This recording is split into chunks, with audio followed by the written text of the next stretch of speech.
Praise the Lord, everyone. Thank you for tuning in with Dr. Leisha, the preacher. Okay. All right, guys. So I'm just brainstorming, and I decided to just share a brainstorming moment with you. Okay. Nothing too serious, nothing too deep. I'm just in my thoughts. So it is Friday, Friday before Thanksgiving holiday.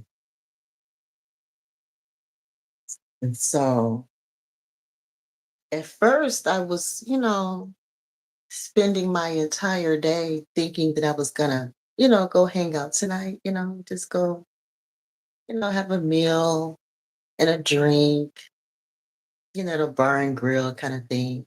Maybe get a little dance on or something. And so I spent the entire day kind of thinking that and planning toward it. And then eventually I was like, I don't feel like it. In spirit, I want to be there having fun, but physically, after, getting through my day of family life, by the end of the day, it's like, uh, you know. But if you could click like, subscribe, and the notification bell on the way in, that would be greatly appreciated. But this is what I was thinking, okay? I was thinking that when it comes to quote unquote mixing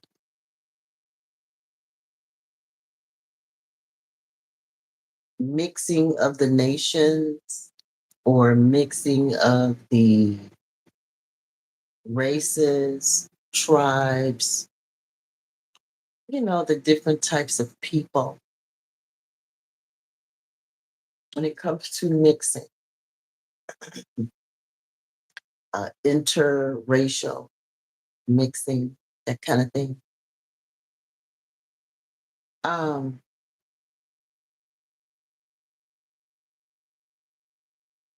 as far as America being bound by a constitution, like a corporation, a business, if you will, um, that particular mixing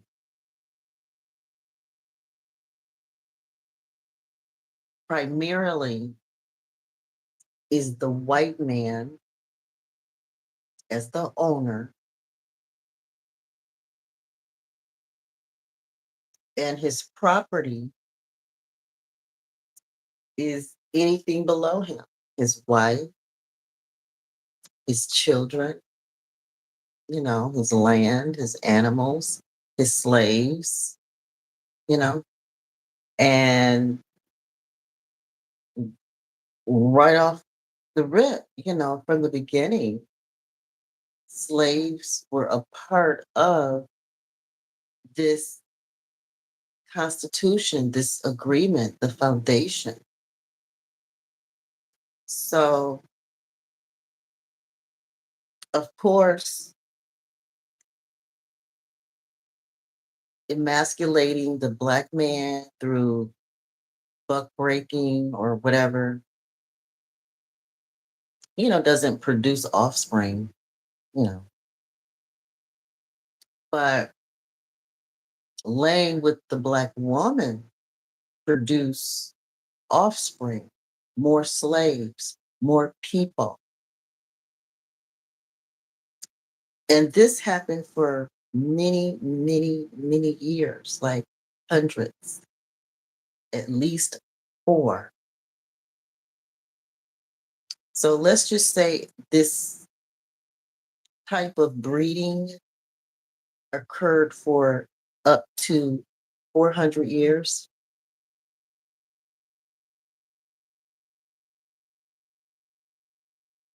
So over the past several decades, sometime in the mid 1900s, black men were legally allowed to marry the white woman. So it's only been a few decades, let's say 100 years at best, 100 years. Not even quite, not even 100 years. So there is no way that Black men and white women, although there are so many other combinations of, mixing today. Today, there are so many unlimited numbers, combinations, types of mixing. But specifically when it comes to the black and white thing in America, the black and white thing, um, the white man and the black woman through slavery had up to 400 years of an advantage to mix on a national level. You know what I'm saying? And there's no way the black man and the white woman has had the opportunity to catch up. And you're going to say, well, what's the difference? What's the difference? Well, white men, their seed has spread further for longer.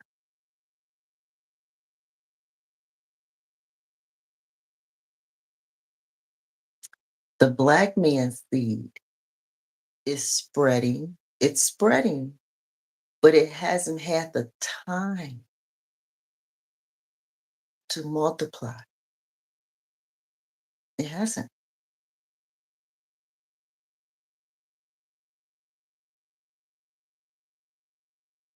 Among his own women, yeah, possibly, but not really. Because again, the white man was the owner for up to almost 400 years over the black woman. So even the black man and black woman ratio, combination together hasn't even had an opportunity to catch up, especially with abortion being an option and birth control and all of those things. So the black man has had a huge disadvantage being able to spread his seed, being able to multiply, being able to be fruitful.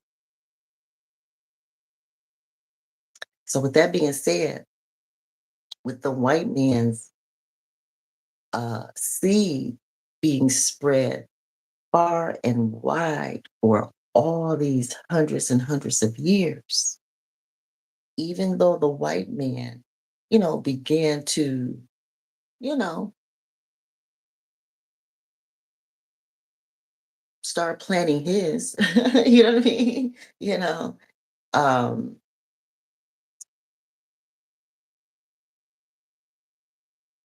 the black man is still sharing the same women. You know what I mean? So he doesn't even have his own sample of women, so to speak. I mean, even though the black woman is his kind, but she's still under the same influence as himself, as the white woman is too. So,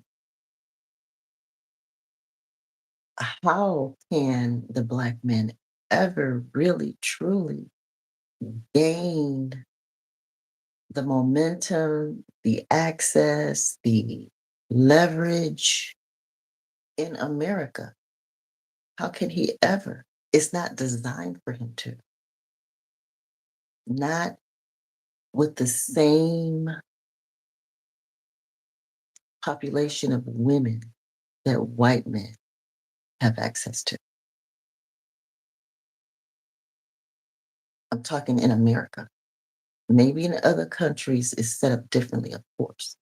But here in America, the Constitution ride and depend on that black and white dynamic. There were natives here. We were already here. A lot of us were already here. And we were forced to adapt this whole, well, I won't say forced, but we were natives adapted this constitution, this concept, bought into it one way or another. So you have the natives, you have the whites, you have the blacks. This agreement, this constitution, this mixing.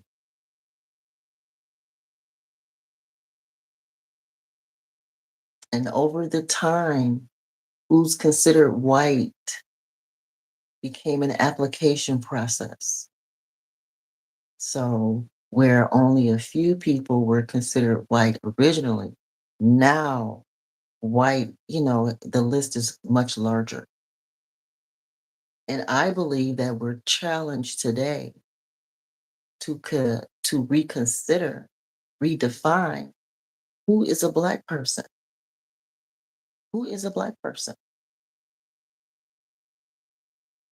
We already don't know what a black woman is anymore. Who is a black person?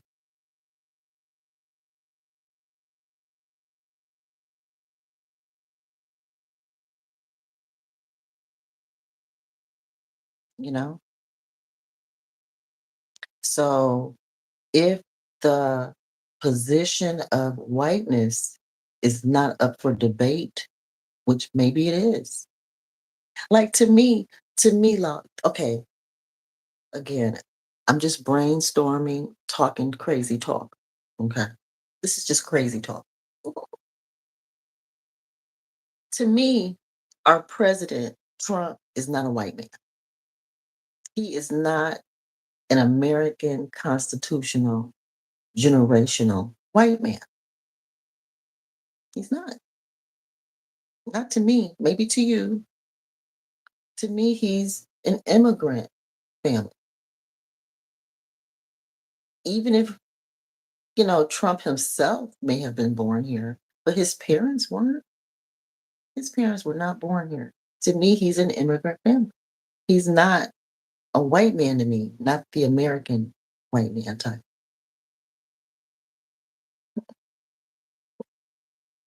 You know what I mean?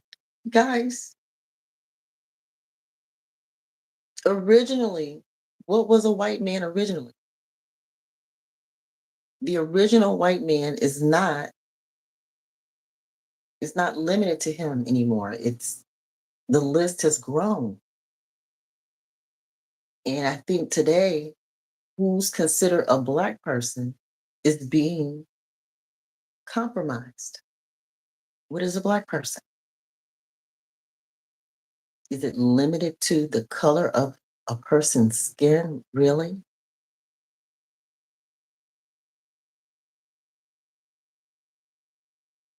The color of our skin determines if we're black or not. Just like the color of white skin, does that really, really determine if you're white or not?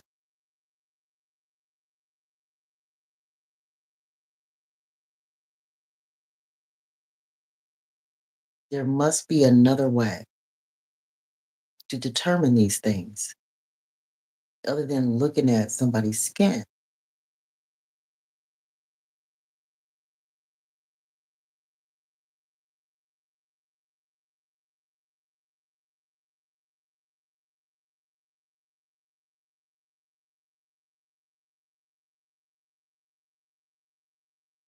In America, if you shave, like men, for example, if they shave their hair off, depending on their skin tone, you don't know if you're talking to a white man or a man of some other type. You really don't know. Again, shave the hair off. You don't know what type of black man you're talking to. You don't really know. One that was already here, one that's from Africa, one that's from some other place. You don't really know.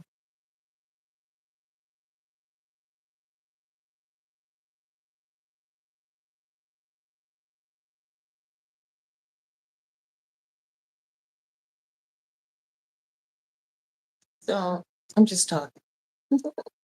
Click like, hit subscribe, the notification bell. You know, these are the things I think about on a Friday night instead of being at the club.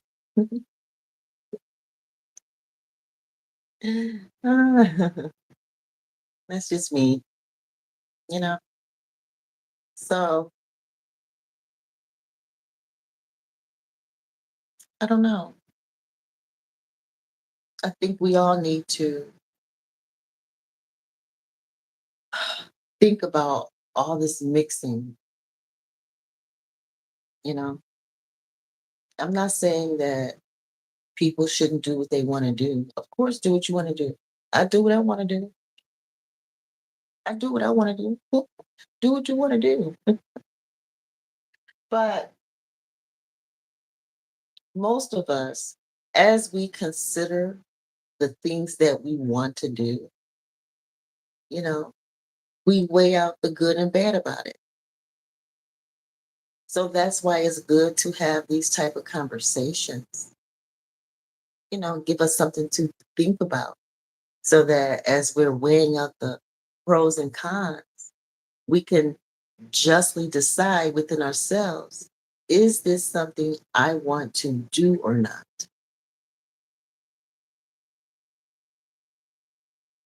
Do I rely on my inner beliefs on these things? Or do I follow the law on these things, the law of the land? Because if you rely on the law of the land alone and not what you believe on the inside per se, then you could end up married to a man or a woman. And I'm not saying there's anything wrong with that either. If that's what you want to do it. But just how far are you willing to follow the law alone? Where will the law lead you?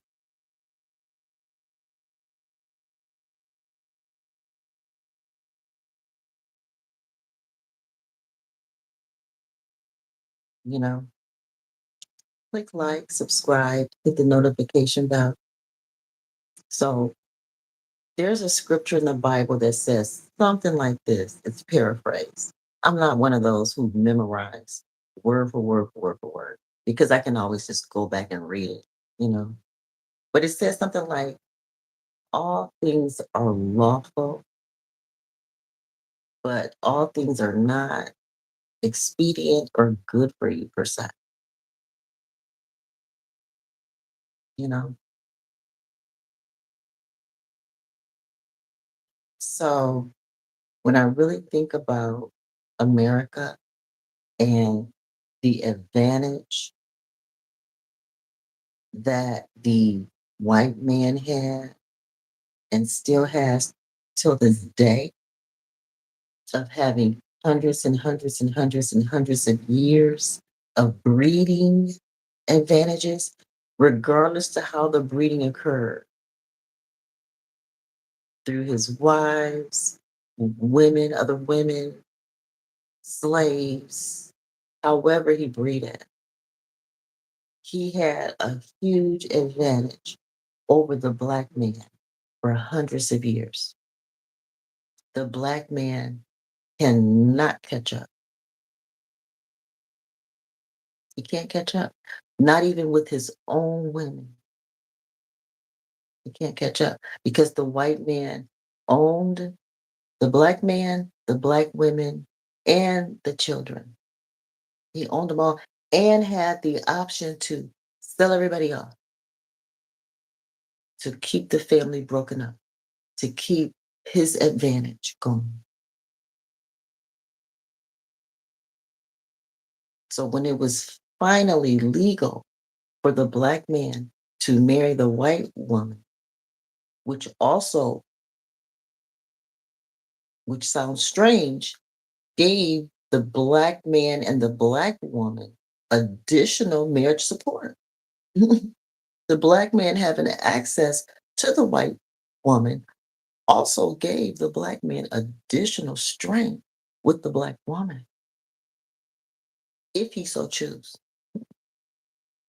If he so choose, you know what I mean? Because the more rights a white woman has means by default, the black woman will get them. So that's what I meant by that.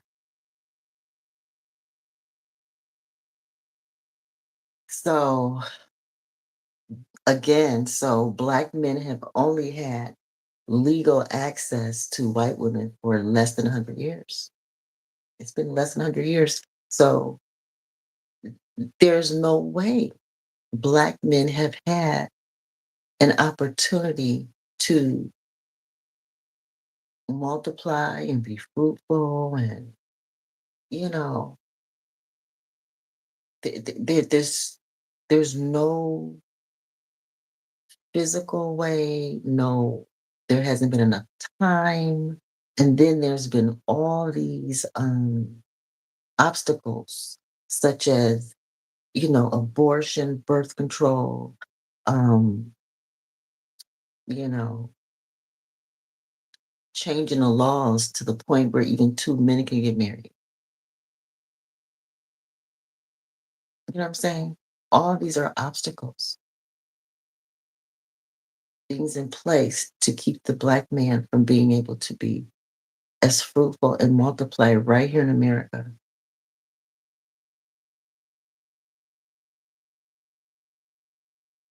And I know that he wants to blame the woman for it, but women don't have the power to do it. Women, as far as I realize or understand, didn't have a seat at the table when the laws, the Constitution, the intentions and things were put together and in place. There's always pillow talk, of course, but at the end of the day,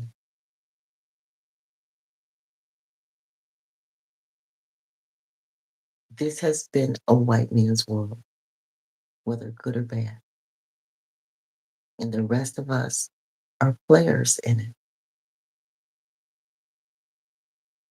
And I've been watching the new mayor, elected mayor of New York City, understand how it goes. He's the perfect example of someone who obviously didn't think all this stuff applied to him,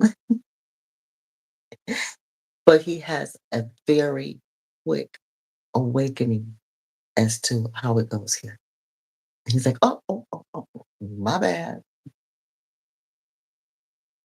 So things are gonna, be okay for a little bit, you know.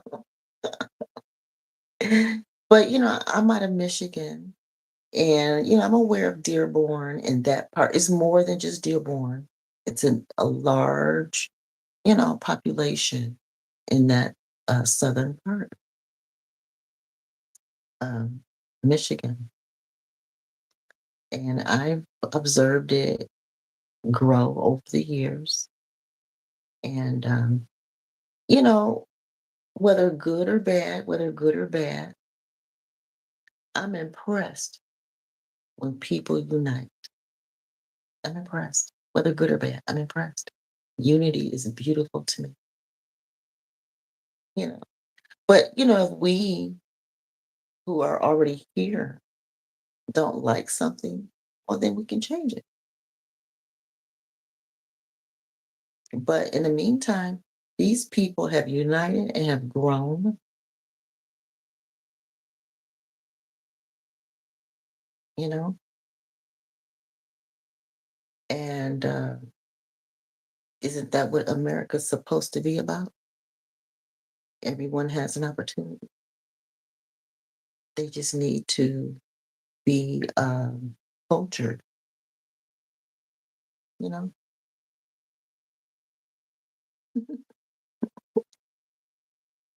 All right, guys, that's it. I'm done running my mouth. Thank you so much for your support. I see that I have likes.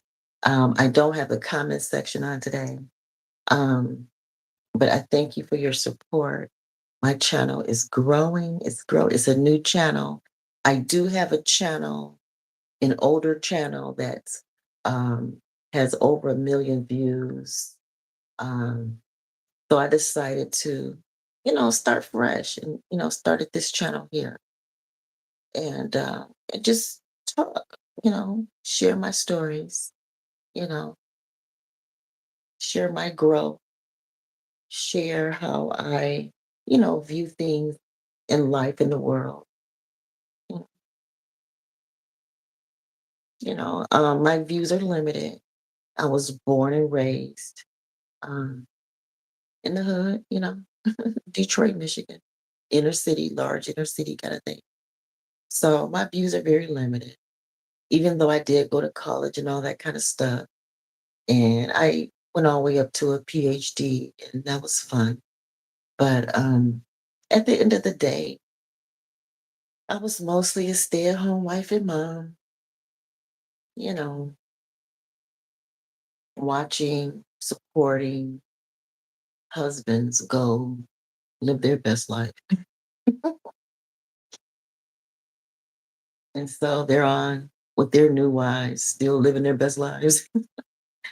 And I'm left behind with the kids and grandkids, you know, doing what I'm supposed to do, you know. And yeah, I do feel a little salty sometimes, like, dang, I should be out there living my best life too. But kids and grandkids are they're more important than being married to the next rich guy, you know, eating at fancy restaurants all the time, getting fat. Now, I'm not complaining. I did like that life. Don't get me wrong. But, once they start, leaving me for other women and all that all the time, I said, let me grow up. I need to grow up and let me focus on what's really important. Even though my kids are grown, and my grandkids are growing up, they need me, guys. They need me here every day, leading and guiding. If I don't do it, who will? You know. So I sacrifice having money.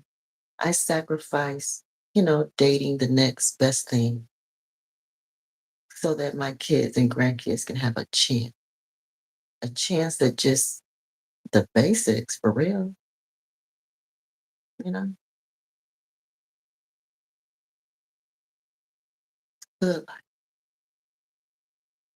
It's real. It's real. It comes with a lot of sacrifice, especially for people like me.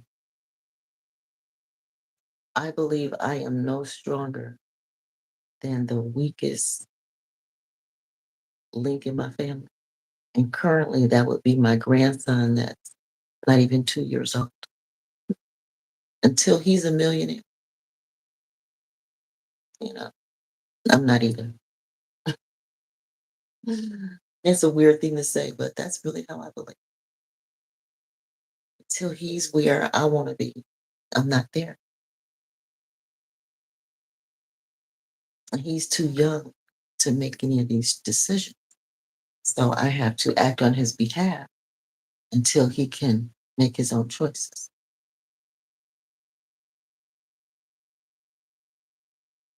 All right, click like, subscribe.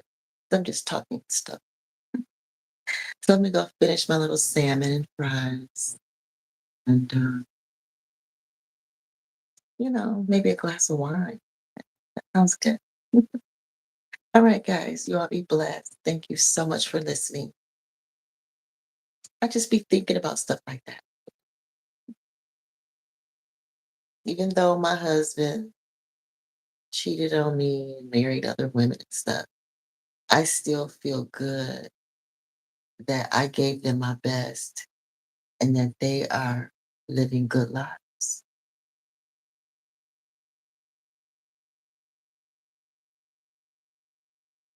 I know I helped them get there. So I'd rather them look good out there than to be looking bad. If they were looking bad out there after me, that's like a reflection on me too, a little bit. I mean, it says something. So the fact that they out there balling, that says something about me, to me. And since I like the work that I put out, and I've always been me, so why not reinvest what I have left of me into my kids and grandkids and hope that those same results come out? If I've done it twice, I can do it, what, 10 more times. I have two daughters, they're in their 30s, and one of them has 8 kids. The other one's never been married, no kids or anything. But the other one, she's married, 8 kids. So that's 10 people that I can spend instead of like getting remarried for a third time. And after 32 years of marriage, guys, I was married 32 years. And those husbands are out in the world kicking butt, looking good and kicking butt. Okay. So if I can put 32 years into men, you know, and I'm healthy, and even though y'all on here be always talking about I look like a man and I look ugly and all that, but at the end of the day, I'm healthy. I don't take any medication at 56. At 56, I don't take medication for anything. Vitamin D, you know, stuff like that. But I'm like, well, shoot, I still got some juice in me. Give it to the kids and grandkids. Help them become rich. Help them. I may never become rich personally because I was dumb enough to let the husbands take my wealth. My inner, the stuff that on the inside of me that make people rich. I gave it to them. It's like I'm the kind of person, I don't know how to make myself rich. It's gonna take somebody outside of me to come do it for me. But I know how to help other people get there. It's weird.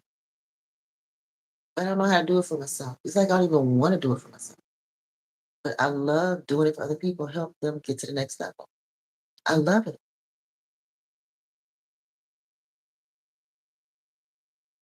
It don't matter who it is. It could be my kids, grandkids, some husbands, some neighbors, some friends, a stranger. You know, strangers can come to me and tell me their problem or share something with me. They're like, do this, or consider it, or or just rearrange something that they said, and then boom, that was it. They're gone. They're blew up or something. Works every time. I love it. It's great. You know. So anyway, but yeah, I really got to thinking about, you know, how do white men to this day maintain the advantage? The only way the black man can catch up at all, he has to be separated from that white man Wasn't it a black man that separated the first twins that were like joined in a way that most surgeons had never successfully separated twins before? Joined twins. But anyway, at the end of the day, the black man and the white man are like American constitutional twins, but one has more benefits than the other. And the only way the one with you know, the least benefits can catch up is if the twins are separated. They got to be separated and put in different worlds, kind of like Esau and Jacob. In the Bible, Esau and Jacob were separated, not at birth, but they just one had an advantage and one had a disadvantage, and they just had to go make it work.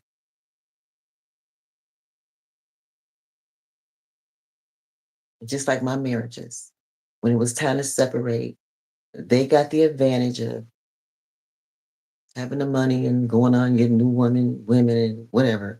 And I just had to take the disadvantage of not having the money and raising the kids and, you know, keep it moving, you know. So I think that's the only way that black men will be able to catch up in a political way.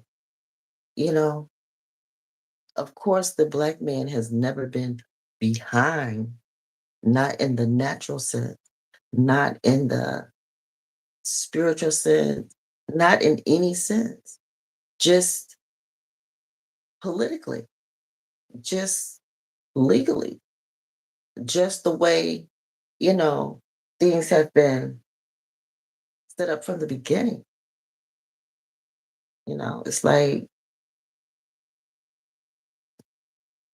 it's just so clear to me. It's like, it's clear to me, you know? So the only way this is going to be fixed, there's going to have to be a clear separation.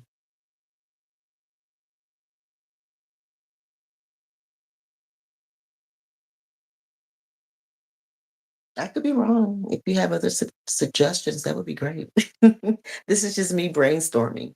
I'm not saying I'm right, you know, but these are the things I think about because I have 8 grandkids. Like I said, 7 are boys. I have 7 black grandsons, and I want them to be successful and I want them to have fairness.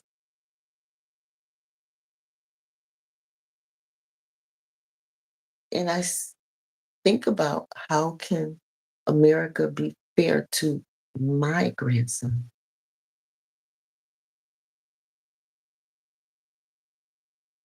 How can America be fair to my 7 grandson? One way to be fair is to remove that white male system from over their heads and allow their own selves to govern themselves,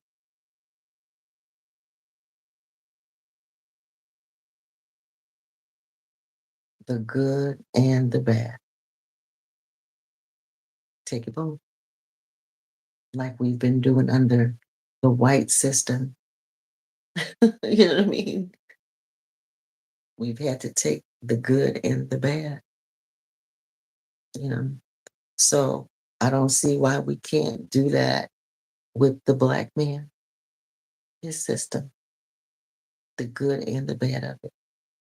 And I appreciate, you know, the Obamas. I appreciate them. But that didn't really represent us to me. To me, that didn't really represent Us.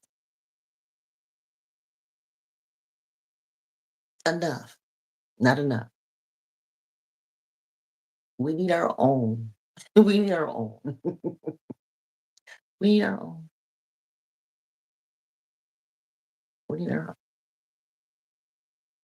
Where the mother is black, the fathers are black, the people are black. We don't have to be concerned about the mixtures if we don't want to be. Just like white people, they want to stay white and they don't want to mix. And who should force them?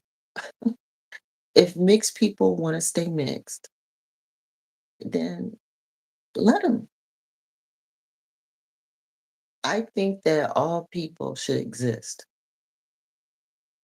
Pure black people, pure white people, and the mixtures. We all can exist without being racist, without being negative, without being something bad. I like being black and I want to keep my life black.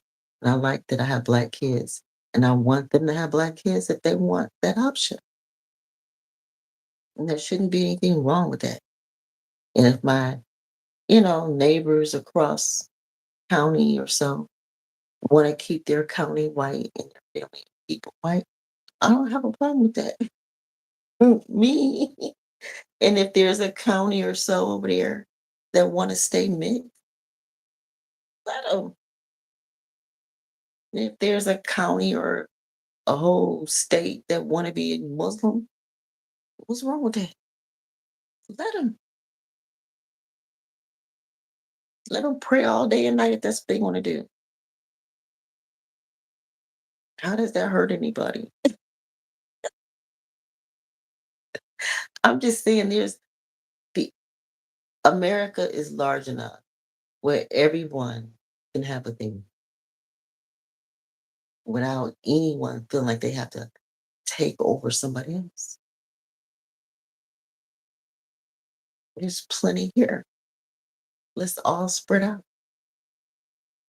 and enjoy this country.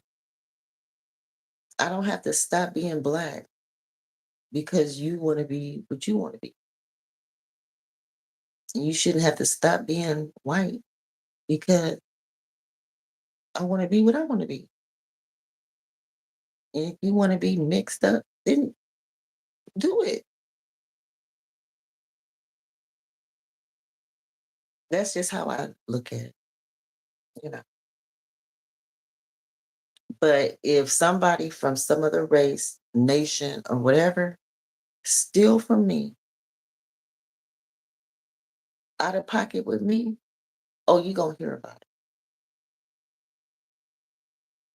it. At the least. At the least, you're gonna hear about it. Okay. I'm just saying. And I can get a little ignorant too. I can, y'all. I'm just saying. I can. All right, let me get up here. I'm looking all crazy, extra crazy. All right, thanks for tuning in. This is so cool. I just like having fun, just being me, having fun. I'm 56. I'm almost dead, guys. So I lighten up and just share what life's been like. The hardest part of my life is over. Mhm. Click like, subscribe, hit the notification bell. Stay tuned in with your girl. Keep up with her. Thank you so much. Be blessed.